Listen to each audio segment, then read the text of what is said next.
Hello, welcome to education magic. आप सभी का स्वागत है दोस्तों हमारे इस चैनल पर। तो जो है चलिए, आज का वीडियो है हमारा क्लास 8th का हिस्ट्री चैप्टर जो है 8 है। तो अगर आपने 1 से 7 तक वीडियो अगर नहीं देखा है तो जाके देख लीजिए, विथ क्वेश्चन आंसर प्लेलिस्ट में दे दिया गया है। तो अगर आपने नहीं देखा है तो उसको देख लीजिए। अभी जो है चैप्टर 8 हम पढ़ने वाले हैं, महिलाएं, जाति एवं सुधार। ठीक है, तो एजुकेशन मैजिक में एक बार फिर से स्वागत है। चलिए शुरू करते हैं बिना टाइम को वेस्ट किए हुए और चैप्टर को प्रारंभ करते हैं। स्टार्ट है हमारा यहाँ से कि क्या आपने कभी सोचा है कि 200 साल पहले बच्चों की जिंदगी कैसी रही होगी। ठीक है, पहला हमारा यही सवाल इस चैप्टर में आ रहा है। क्या आपने कभी सोचा है कि 200 साल पहले बच्चों की जिंदगी कैसी रही होगी। आजकल मध्यवर्गीय परिवारों की ज़्यादातर लड़कियां स्कूल जाती है और उनमें से बहुत सारी लड़कों के साथ पढ़ती है। ठीक है, बड़ी होने पर उनमें से बहुत सारी लड़कियां कॉलेजों और विश्वविद्यालयों में जाती हैं और विभिन्न प्रकार की नौकरियां करती हैं। ठीक है, कानूनन शादी के लिए उनका बालिग होना जरूरी है और कानून के अनुसार वे किसी भी जाति व समुदाय के व्यक्ति से शादी कर सकती है। ठीक है, यहाँ तक कि विधवाएं भी दोबारा शादी कर सकती है और पुरुषों की तरह सभी महिलाएं वोट डाल सकती है। ये जो है महिलाओं के अधिकार हैं। ठीक है, और चुनाव लड़ सकती है। ठीक है, चुनाव भी लड़ सकती है। बेशक सभी महिलाएं इन अधिकारों का उपभोग नहीं कर पाती। यहाँ तक तो उनके अधिकारों की बात करता है। ठीक है, उनके राइट्स के बारे में बात कर रहा है। उसके बाद ये भी बोल रहा है कि बेशक सभी महिलाएं इन अधिकारों का उपभोग नहीं कर पाती। तो चलिए आगे हम डिटेल में पढ़ते हैं। गरीबों को शिक्षा के मौके मुश्किल से मिलते हैं, कम मिलते हैं या मिल ही नहीं पाते। ठीक है, बहुत सारे परिवारों में लड़कियां अपनी इच्छा अनुसार पति भी नहीं चुन सकती। ठीक है, आगे बढ़ते हैं। तो आगे है हमारा कि 200 साल पहले हालात बहुत भिन्न थे। ज़्यादातर बच्चों की शादी बहुत कम उम्र में ही कर दी जाती थी। हिंदू व मुसलमान दोनों धर्म के पुरुष एक से ज़्यादा पत्नियां रख सकते थे। ये जो पहले का है वो अलग हालत था। तो हिंदू धर्म हो या फिर मुस्लिम धर्म हो, कोई भी धर्म हो, तो उनमें एक से अधिक पत्नियां रखने का जो है वो रख सकते थे। देश के कुछ भागों में विधवाओं से ये उम्मीद की जाती थी कि वे अपने पति की चिता के साथ ही जिंदा जल जाएं। इस तरह स्वेच्छा से या जबरदस्ती मार दी गई महिलाओं को सती कहकर महिमा मंडित किया जाता था, यानी उनको जबरदस्ती जला दिया जाता था सती कह के। ठीक है, सती शब्द का अर्थ ही सदाचारी महिला था। संपत्ति पर भी महिलाओं के अधिकार बहुत सीमित थे। शिक्षा तक महिलाओं की प्रायः कोई पहुंच नहीं थी। देश के बहुत सारे भागों में लोगों का विश्वास था कि अगर औरत पढ़ी लिखी होगी तो वह जल्दी विधवा हो जाएगी। ठीक है, इस तरह जो है कुछ जो है मिथ था जो कि गलत था। यहाँ आपको एक चित्र दिख रहा है, तो चित्र ये 1 है, सती बाल्थाजर, ये जो सती का चित्र है, और बाल्थाजर सॉल्विन द्वारा बनाया गया चित्र है 1813 का। भारत आने वाले यूरोपीय चित्रकारों द्वारा बनाई गई सती की बहुत सारी तस्वीरों में से यह एक है। सती प्रथा को पूर्वी समाजों की बर्बरता के सबूत के तौर पर देखा जाता था। कहाँ का नियम था दोस्तों कि अगर किसी महिला का पुरुष यदि मर गया तो उसे उसी चिता पर उसको जलाया जाता था।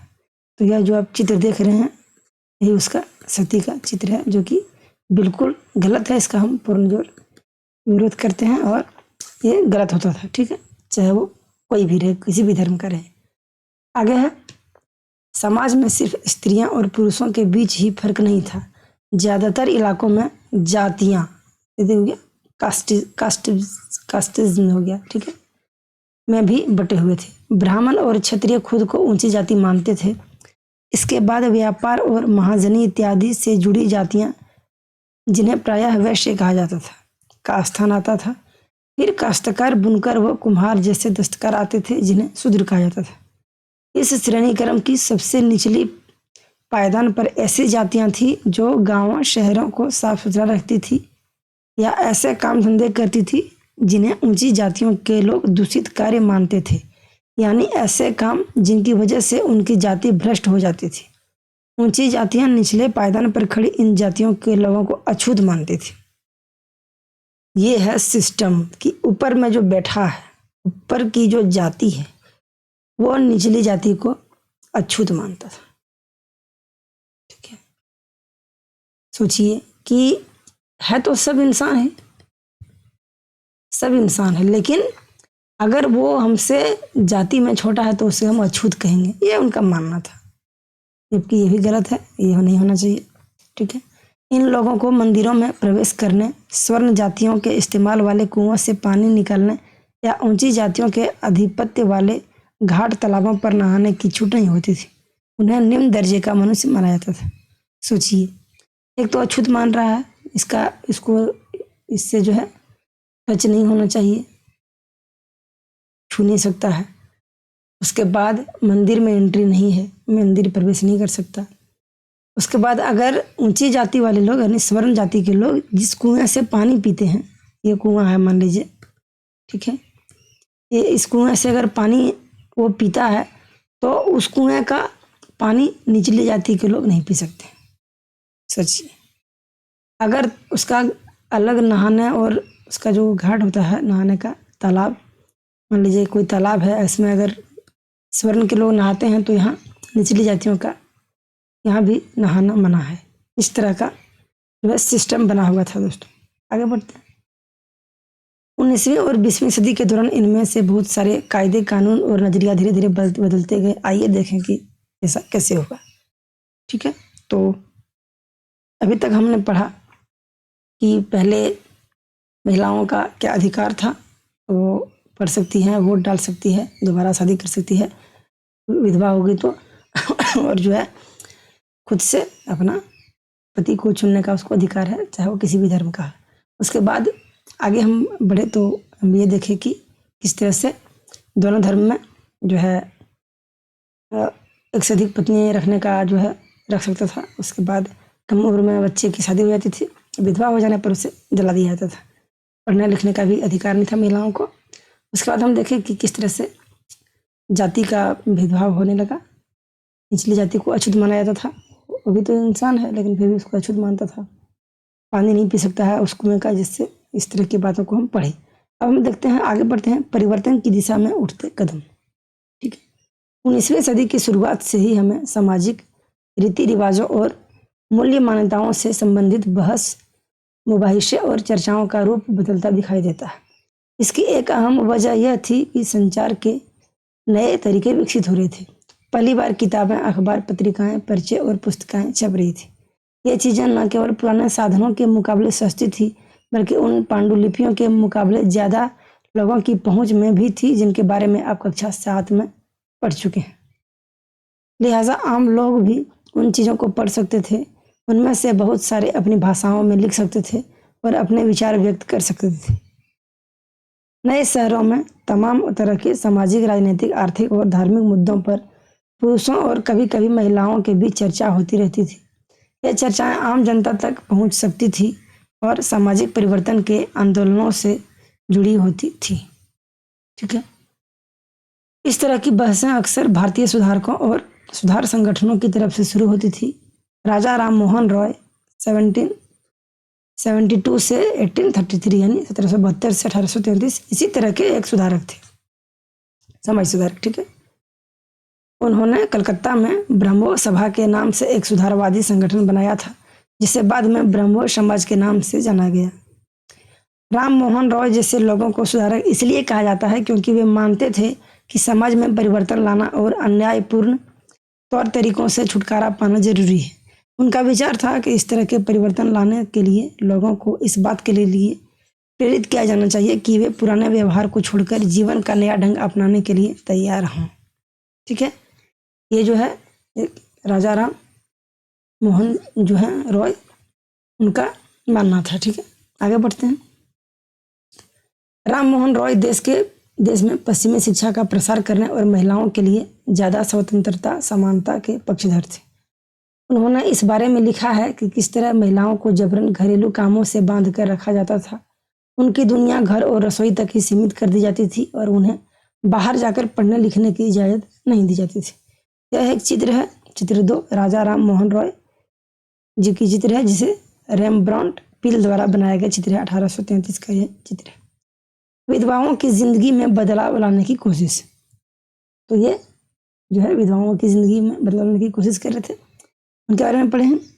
राम मोहन रॉय इस बात से काफी दुखी थे कि विधवा औरतों को अपनी जिंदगी में भारी कष्टों का सामना करना पड़ता है। इसी बात को ध्यान में रखते हुए उन्होंने सती प्रथा के खिलाफ मुहिम छेड़ी थी। राम मोहन रॉय संस्कृत, फारसी तथा अन्य कई भारतीय व यूरोपीय भाषाओं के अच्छे ज्ञाता थे।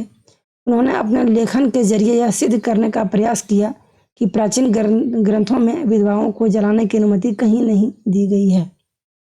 ठीक है, यहाँ से हम फिर से इसको एक बार फिर से आपको समझाते हैं कि राम मोहन रॉय जो थे वह संस्कृत, फारसी तथा अन्य कई भारतीय व यूरोपीय भाषाओं के अच्छे ज्ञाता थे। उन्होंने अपने लेखन के जरिए यह सिद्ध करने का प्रयास किया कि प्राचीन ग्रंथों में विधवाओं को जलाने की अनुमति कहीं नहीं दी गई है। ठीक है, जैसा कि आपने अध्याय 7 में पढ़ा है।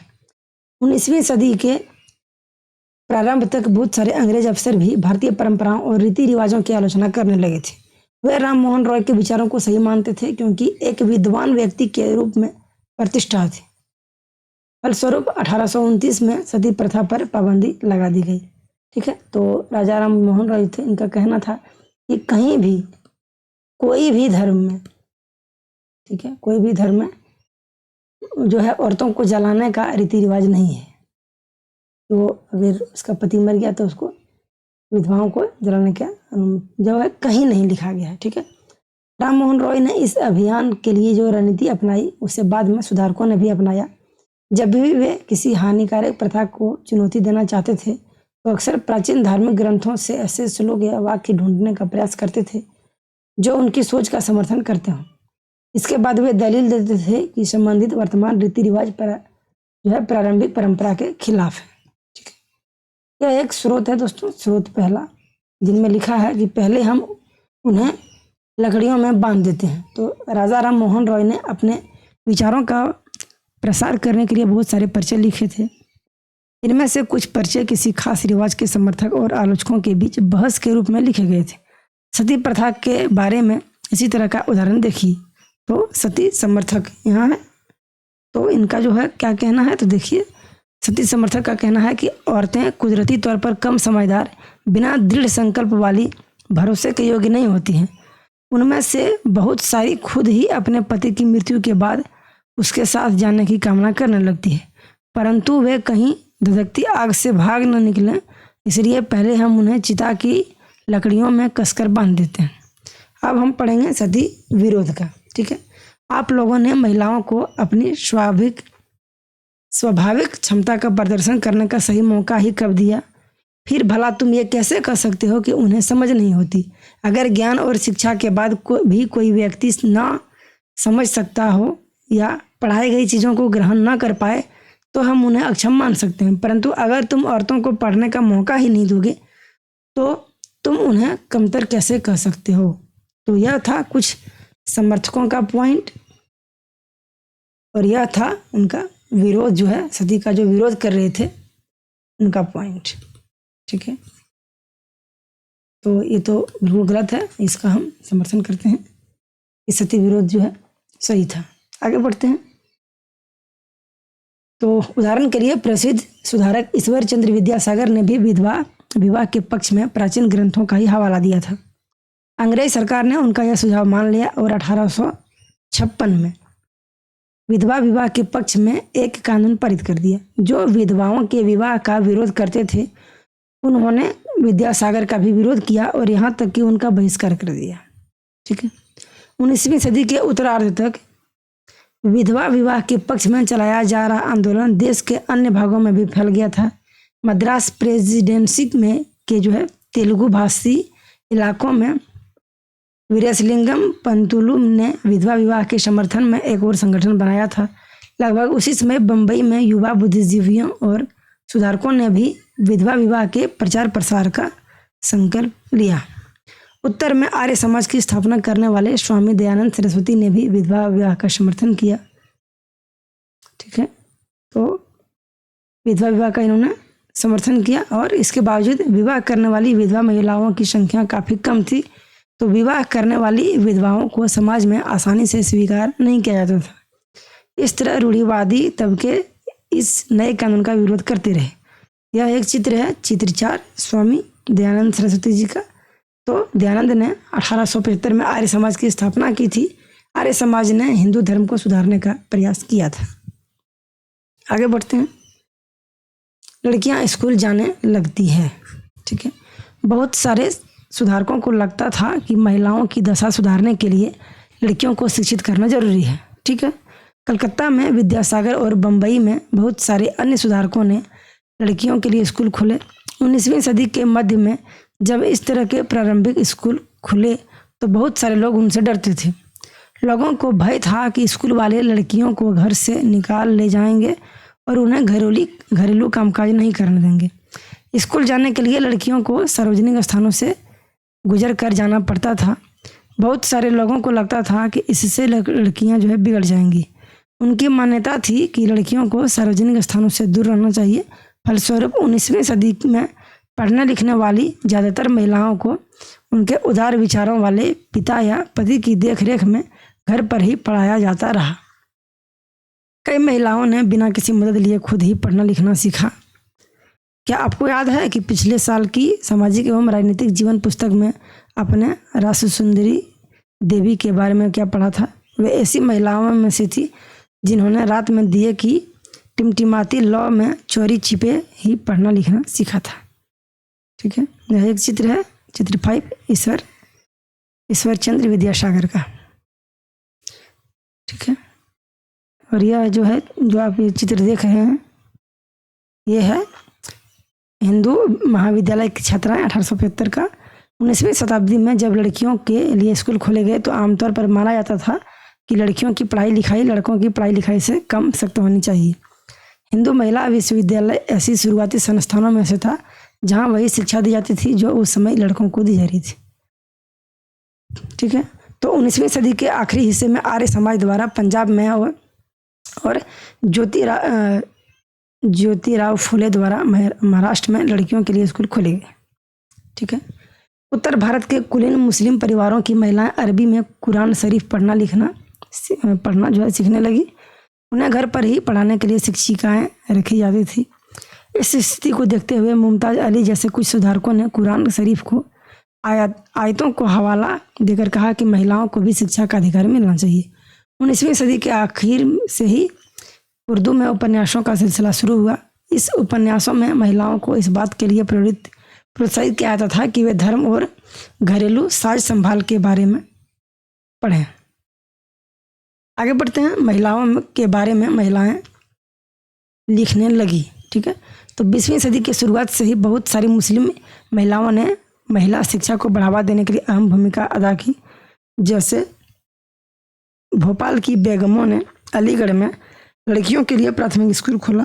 बेगम रुकैया सखावत हुसैन भी इस दौर की एक प्रभावशाली महिला थी जिन्होंने कलकत्ता और पटना में मुस्लिम लड़कियों के लिए स्कूल खोले। वह रूढ़िवादी विचारों की कटु आलोचक थी और उनका मानना था कि प्रत्येक धार्मिक नेताओं ने औरतों को निचले दर्जे में रखा है। 1880 के दशक तक आते आते भारतीय महिलाएं विश्वविद्यालय में प्रवेश लेने लगी थी। इनमें से कुछ चिकित्सक और कुछ शिक्षिका बन गई। बहुत सारी महिलाएं लिखने लगी और उन्होंने समाज में महिलाओं की स्थिति पर अपने आलोचनात्मक विचार प्रकाशित किए। पुणे में घर पर ही रहकर शिक्षा प्राप्त करने वाली ताराबाई सिंदेल ने स्त्री पुरुष तुलना नामक से एक किताब प्रकाशित की जिसमें पुरुषों और महिलाओं के बीच मौजूद सामाजिक फर्कों की आलोचना की गई। संस्कृत की महान विद्वान पंडिता रमाबाई का मानना था कि हिंदू धर्म महिलाओं का दमन करता है। उन्होंने ऊंची जातियों और हिंदू महिलाओं की दुर्दशा पर एक किताब भी लिखी थी। उन्होंने पुणे में एक विधवा गृह की स्थापना की जहां ससुराल वालों के हाथों अत्याचार झेल रही महिलाओं को पनाह दी जाती थी। वहां महिलाओं को ऐसी चीज़ें सिखाई जाती थी जिनके सहारे वे अपना रोजी रोटी चला सकें। ठीक है, यह है पंडिता रमाबाई का चित्र है। तो जाहिर है कि इन सब बातों से रूढ़िवादी खेमे के लोग काफ़ी आग बबूला हुए। उदाहरण के लिए बहुत सारे हिंदू राष्ट्रवादियों को लगने लगा था कि हिंदू महिलाएं पश्चिमी तौर तरीके अपना रही है जिससे हिंदू संस्कृति भ्रष्ट होगी और सामाजिक पारिवारिक संस्कार नष्ट हो जाएंगे।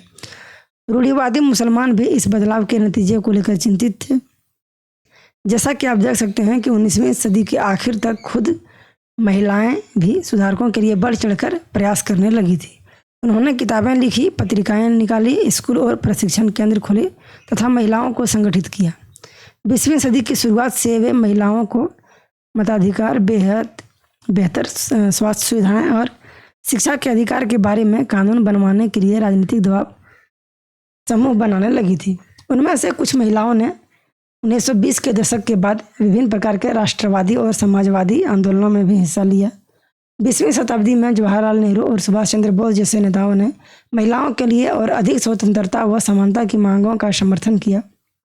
राष्ट्रीय नेताओं ने आश्वासन दिया कि स्वतंत्रता मिलने पर सभी पुरुषों और महिलाओं को वोट डालने का अधिकार दे दिया जाएगा, परंतु उनका आह्वान था कि जब तक स्वतंत्रता नहीं मिल जाती तब तक महिलाओं को अंग्रेजी राज विरोधी संघर्ष में ही जोर लगाना चाहिए।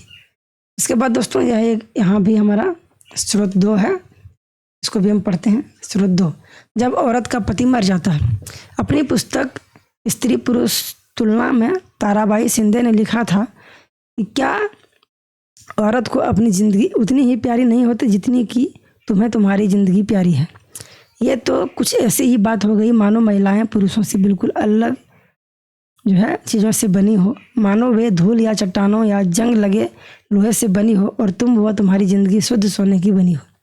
तुम मुझसे पूछते हो कि मेरा क्या मतलब है। मेरा मतलब यह है कि जब औरत का पति मर जाता है तो उसका क्या हश्र होता है। नाई आता है और उसके लहराते बाल साफ कर देता है सिर्फ इसलिए कि तुम्हारी आंखों को ठंडक पड़ जाए। उसे शादी ब्याह, आवो भगत और उन शुभ अवसरों से बहिष्कृत कर दिया जाता है जहां विवाहित महिलाएं जाती हैं। और भला इन पाबंदियों की वजह क्या है? क्योंकि उसका पति मर चुका है, वह अभागी है, दुर्भाग्य उसके माथे पर खुदा हुआ है, उसका चेहरा देखा नहीं जाता या अशुभ होता है। तो यह ताराबाई शिंदे द्वारा लिखित स्त्री पुरुष तुलना के पुस्तक में।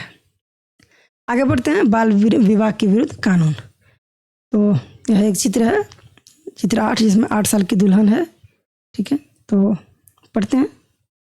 महिला संगठनों के विकास तथा इन मुद्दों पर हो रहे लेखन की वजह से सुधारों के पक्ष में आवाज़ और मजबूत हुई। लोग बाल विवाह जैसी स्थापित परंपराओं को चुनौती देने लगे। केंद्रीय विधानसभा में बहुत सारे सांसद थे जिन्होंने बाल विवाह पर पाबंदी हेतु कानून बनाने के लिए संघर्ष किया। 1929 में बाल विवाह निषेध अधिनियम पारित किया गया।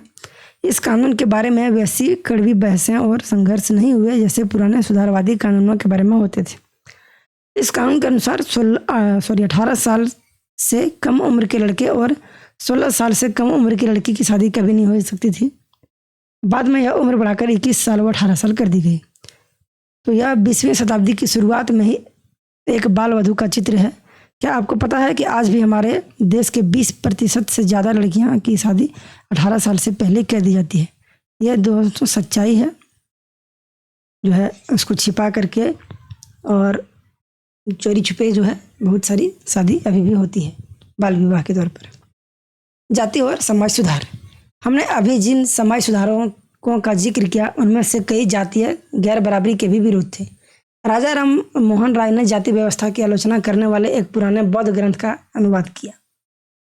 प्रार्थना समाज भक्ति परंपरा का समर्थक था जिसमें सभी जातियों की आध्यात्मिक समानता पर जोर दिया गया था। ठीक है, तो जोर दिया गया था। ठीक है, आगे बढ़ते हैं। जाति उन्मूलन के लिए काम करने के लिए बंबई में 1840 में परमहंस मंडली का गठन किया गया। इन सुधारकों और सुधार संगठनों के सदस्यों में बहुत सारे ऊंची जातियों के लोग थे। गुप्त बैठकों में यह सुधारक भोजन और स्पर्श जैसे मामलों में जातीय कायदे कानून का उल्लंघन करते थे, जिससे अपने जीवन में भी जातीय पूर्वाग्रहों और बंधनों में निजात पा सकें। कई लोग ऐसे थे जो जाति आधारित समाज व्यवस्था में होने वाले अन्याय के विरुद्ध थे। 19वीं सदी में ईसाई प्रचारक आदिवासी समुदायों और निचले जातियों के बच्चों के लिए स्कूल खोलने लगे थे। इस प्रकार इन बच्चों की बदलती दुनिया में अपना रास्ता ढूंढने के लिए नए साधन मिलने लगे थे। उसी समय बहुत सारे गरीब लोग शहरों में निकल रही नौकरियों की तलाश में गांव छोड़कर भी जा रहे थे। नए कारखानों और नगर पालिकाओं में नई नौकरियां निकल रही थी। अध्याय 6 में आप शहरों के विस्तार से इसके बारे में पढ़ चुके हैं। ठीक है, तो कल्पना कीजिए कि इससे मजदूरी की कितनी मांग पैदा हुई होगी। शहरों में नालियां बनाई जानी थी, सड़कें बिछनी थी, इमारतों का निर्माण होना था, शहरों को साफ किया जाना था। इसके लिए कुलियों, खुदाई करने वाले, बोझा ढोने वाले, ईंट बनाने वाले, नालियां साफ करने वाले, सफाई कर्मियों, पालकी ढोने वाले, रिक्शा खींचने वालों की जरूरत थी। यह श्रम कहाँ से आया? इन कामों को संभालने के लिए गांवों और छोटे कस्बों के गरीब शहरों की तरफ जाने लगे, जहां मजदूरी की मांग पैदा हो रही थी। शहर जाने वालों में से बहुत सारे निम्न जातियों के भी लोग थे। कुछ लोग असम, मॉरिशस, त्रिनिदाद और इंडोनेशिया इत्यादि स्थानों पर बागानों में काम करने के लिए भी चले गए। नए स्थानों पर काम अक्सर बहुत कठोर था, परंतु गरीबों, निचली जातियों के लोगों को यह गांवों में सवर्ण जमींदारों द्वारा उनके जीवन पर दमनकारी कब्जे और दैनिक अपमान से छूट निकलने का एक मौका था। यह एक चित्र है दोस्तों, चित्र 9। एक कुली जहाज 19वीं शताब्दी का है। जॉन एलन नामक इस कुली जहाज के द्वारा भारतीय मजदूरों को मॉरिशस ले जाया जाता था, जहां उन्हें तरह तरह के कठोर काम करने पड़ते थे। इनमें से ज़्यादातर मजदूर निचली जातियों के होते थे। ठीक है, इसके अलावा दूसरी तरह की भी नौकरियां भी सामने आ रही थी। उदाहरण के लिए सेना में भी बहुत लोगों की ज़रूरत बढ़ गई। अछूत माने जाने वाले लोग, महार समुदाय के बहुत सारे लोगों को महार रेजिमेंट में नौकरी मिल गई। दलित आंदोलन के नेता BR अम्बेडकर के पिता एक सैनिक स्कूल में ही पढ़ाते थे। तो BR अम्बेडकर को भगवान माना जाता है दोस्तों हमारे जो है भारत देश में। तो क्योंकि ये जो है अनटचेबिलिटी जो है, अछूत का जो सिस्टम है, इन्होंने ही पूर्णतः उसको समाप्त किया।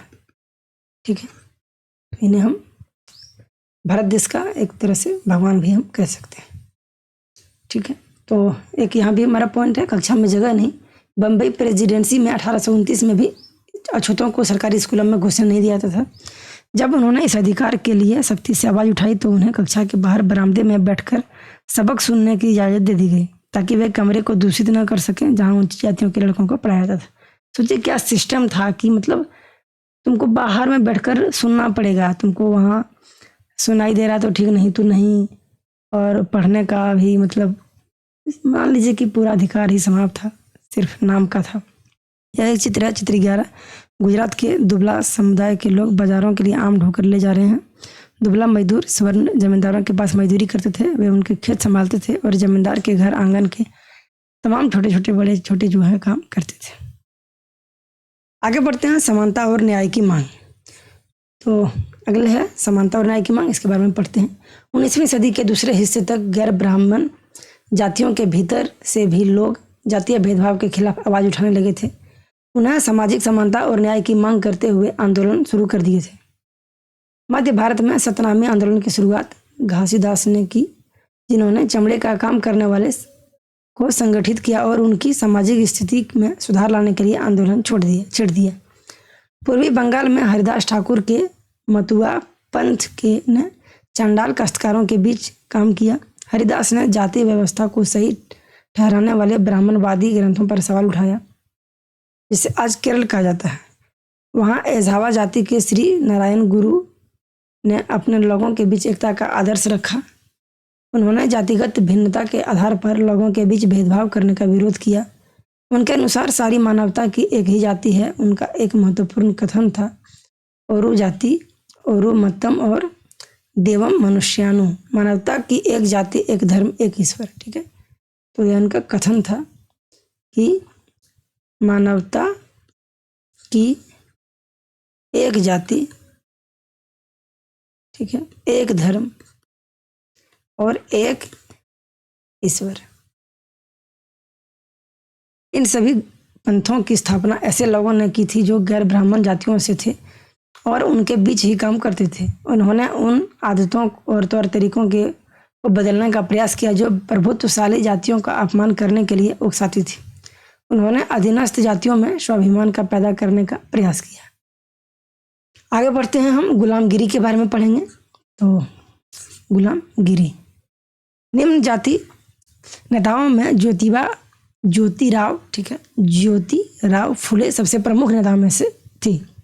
1827 में जन्मे ज्योतिराव फुले ने ईसाई प्रचारकों के द्वारा खोले गए स्कूलों में शिक्षा पाई थी।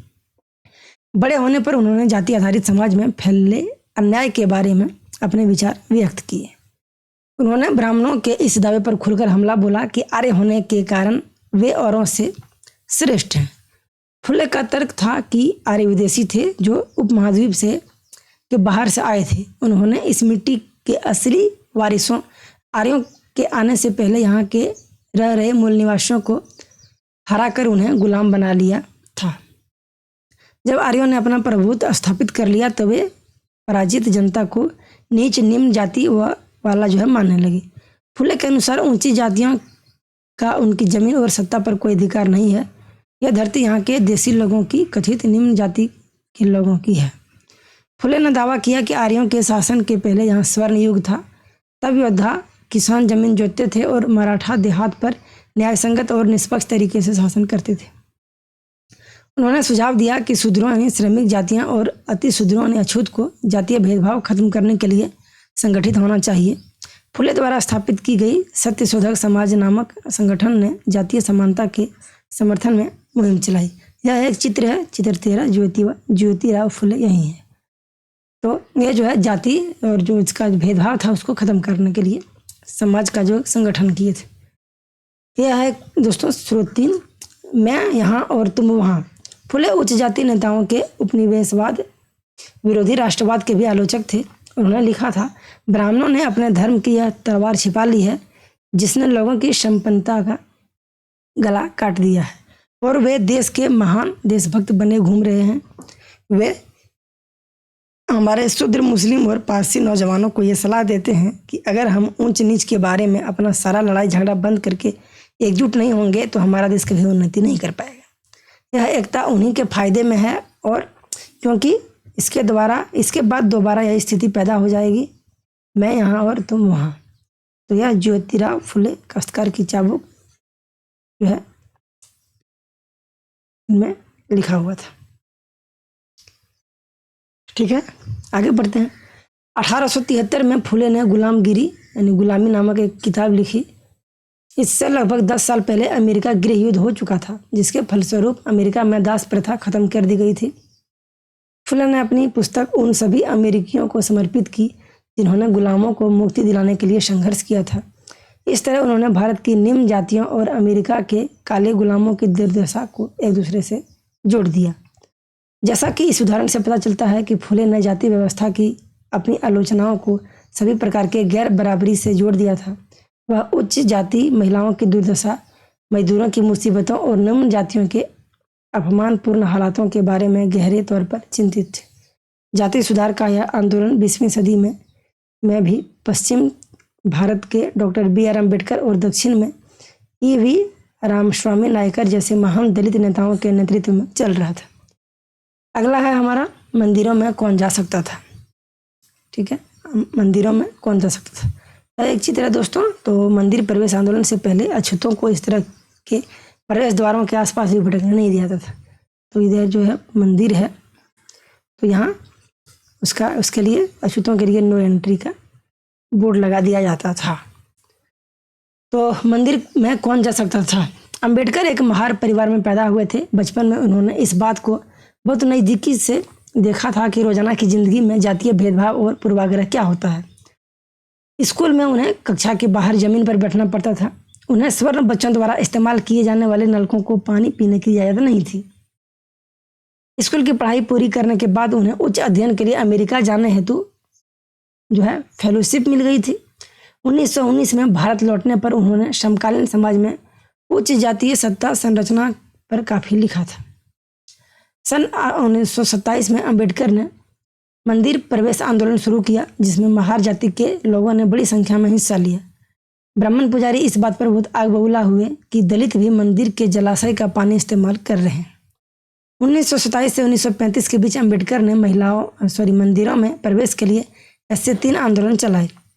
वह पूरे देश को दिखाना चाहते थे कि समाज में जातीय पूर्वाग्रहों की जकड़ कितनी मजबूत है।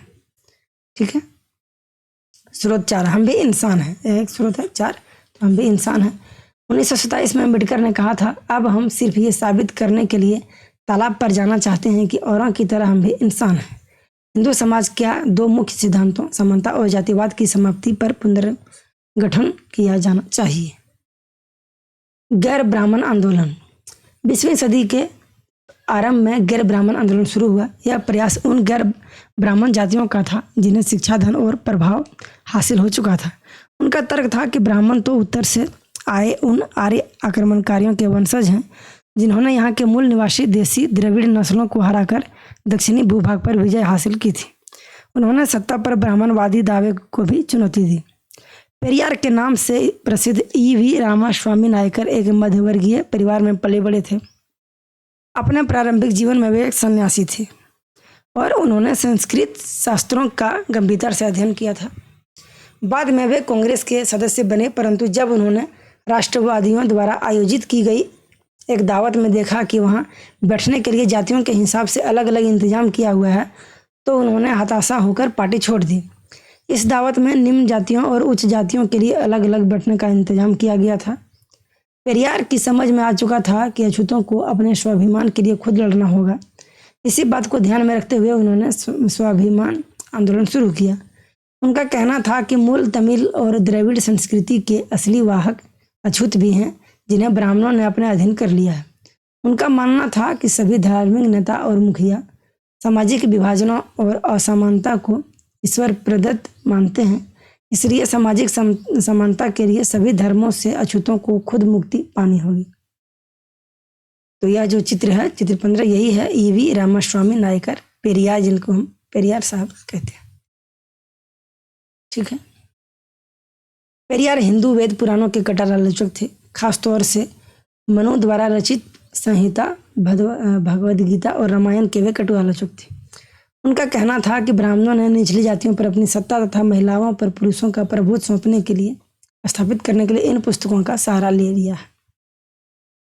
ये दलीलें लोगों को सहज रास नहीं आई। निम्न जाति नेताओं के भाषणों, विचारपूर्ण लेखन और आंदोलनों से उच्च जाति राष्ट्रवादी नेताओं के बीच कुछ आत्ममंथन और आत्मालोचना की प्रक्रिया शुरू हुई। परंतु रूढ़िवादी हिंदू समाज ने भी उत्तर में सनातन धर्म सभाओं तथा भारत धर्म महामंडल और बंगाल में ब्राह्मण सभा जैसे संगठनों के जरिए इन रुझानों का सख्ती से विरोध किया। इन संगठनों का मकसद यही था कि हिंदू धर्म में जातीय ऊंच नीच को जो महत्व दिया जाता है उस पर कोई आंच न आए। वे साबित करना चाहते थे कि इस बात को धार्मिक ग्रंथों में भी मान्यता मिली हुई है। औपनिवेशिक काल के बाद भी जाति के सवाल पर बहस और संघर्ष चलते रहे और यह आज भी जारी है। यह एक स्रोत है दोस्तों, स्रोत नंबर 5, महिलाओं के बारे में पेरियार। तो पेरियार ने लिखा था, तारा मुकुर्तम जैसे शब्दों के आगमन के बाद हमारी महिलाएं अपने पतियों के हाथों की कठपुतली बन गई थी। हमें ऐसे पिताओं के संरक्षण में जीना पड़ा जो अपनी बेटियों को सलाह देते हैं कि उन्हें पतियों को उपहार में दिया जा चुका है और अब वे अपने पति के घर का हिस्सा है।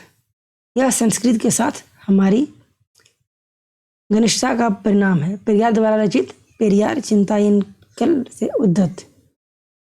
तो सुधारों के लिए संगठित होना, यह एक चित्र है, चित्र 16। केशव चंद्र सेन ब्रह्मो समाज के मुख्य नेताओं में से एक थे। ब्रह्मो समाज की स्थापना 1830 में की गई थी।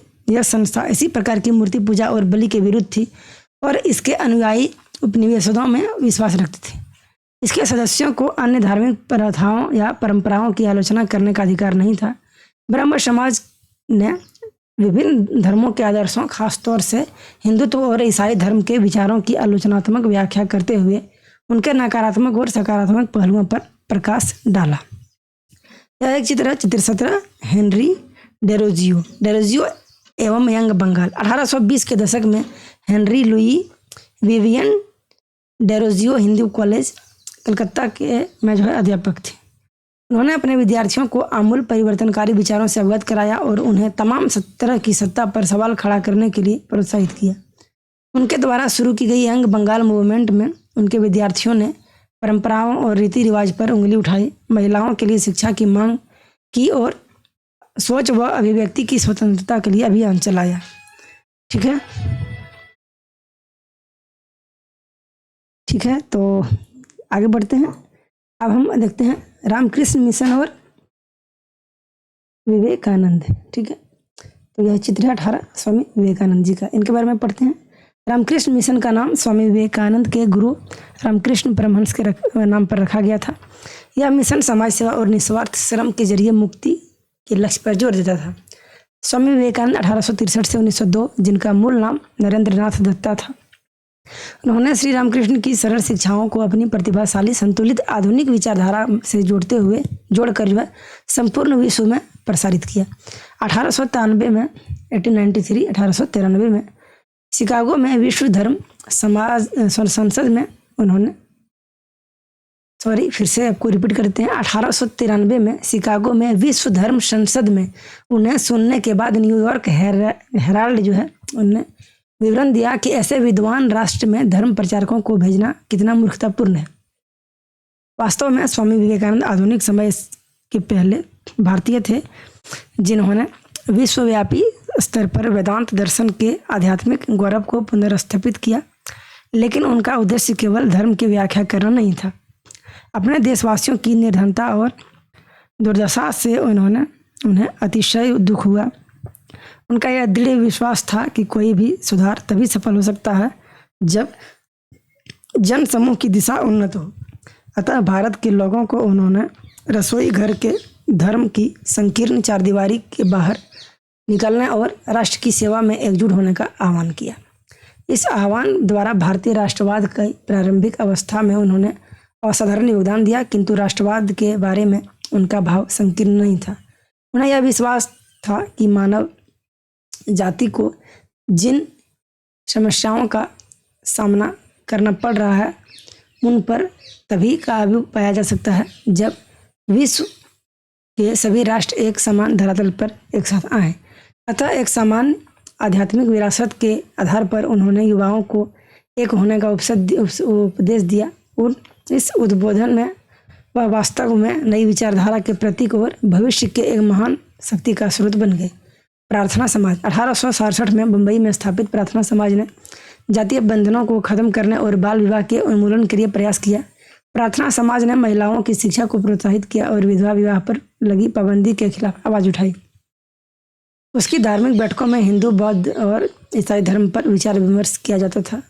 वेद समाज मद्रास, चेन्नई में 1864 में वेद समाज की स्थापना हुई। वेद समाज ब्रह्मो समाज से प्रेरित था। वेद समाज ने जातीय भेदभाव को समाप्त करने और विधवा विवाह तथा महिला शिक्षा को प्रोत्साहित करने के लिए काम किया। इसके सदस्य एक ईश्वर के अस्तित्व के रूप में विश्वास रखते थे। उन्होंने रूढ़िवादी हिंदुत्व के अंधविश्वासों और अनुष्ठानों की सख्त निंदा की।